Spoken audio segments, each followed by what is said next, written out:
Chancellor, once again we meet. I want to thank you very much for having a brief conversation with me last week in IS 220, one of our best schools in my district.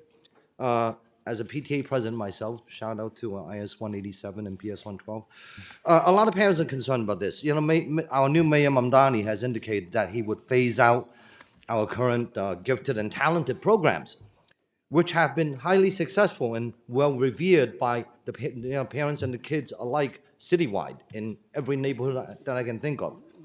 Can you tell me if this is still the plan, and if so, how would you go about phasing down this gifted and talented program?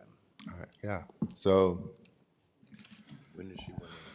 in every, like I indicated a little bit before, I think, we believe, and I think having accelerated programs in schools is very important. And we're not going to back down from that commitment to all of our families.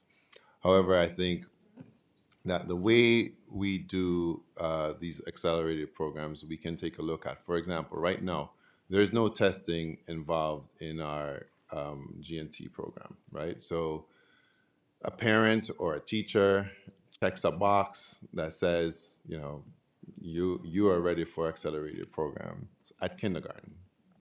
And we have to look at what the data tells us about how the system has changed since that implementation. What the mayor has said is, if we are going to think about an admissions criteria, we ought to think about it beginning at a later age, because doing it at kindergarten is not necessarily research based, and so we have to think about that. But I will say that the program as it is now will continue into September. But what I want to do, as I've said before, in every role I've had in the department, I've engaged school communities and I've engaged parents. And so the first thing we're going to do is look at where we are with the current schools that are citywide GNT schools, arrange and organize them to come up with what are the things that are working with the current process and what are the things that are not working. We're going to listen to parents around what are some of the thoughts and ideas that could work. And so this is going to be something that you should stay tuned for, because we're going to have to do that in the upcoming weeks and months. I'll stay tuned. Okay, so my next question is this.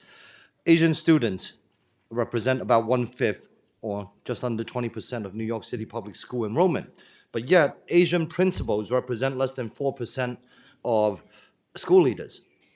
So the DOE has made every effort and intentional time-bound investments into elevating the other races, such as Blacks and Hispanic educators, into leadership roles. Do you have any plans to do the same for the Asian community? Given this gap, what specific steps are you going to take to improve Asian principal representation? So, every child deserves to have staff and leaders that they can see themselves in, right? And I think that's something that we, have thought about and struggled with across many different races, right? So we've thought about really doing a lot of recruitment for various in various ways, but we don't necessarily target a particular race. But I would say to you, I want to make sure that our recruitment efforts in the future are really widespread, and that our teachers who are Asian teachers, because you have to be a teacher before you're a principal, our teachers who are Asian teachers see themselves in wanting to make sure that they're leaders in our system, and wanting to make sure that they're supported, because I guarantee you, many people who don't become principals, not because they necessarily don't want to. Some of them leave the system. So we want to make sure that folks are in the system so that they're prime to become principals to begin with, and that's something we can work on.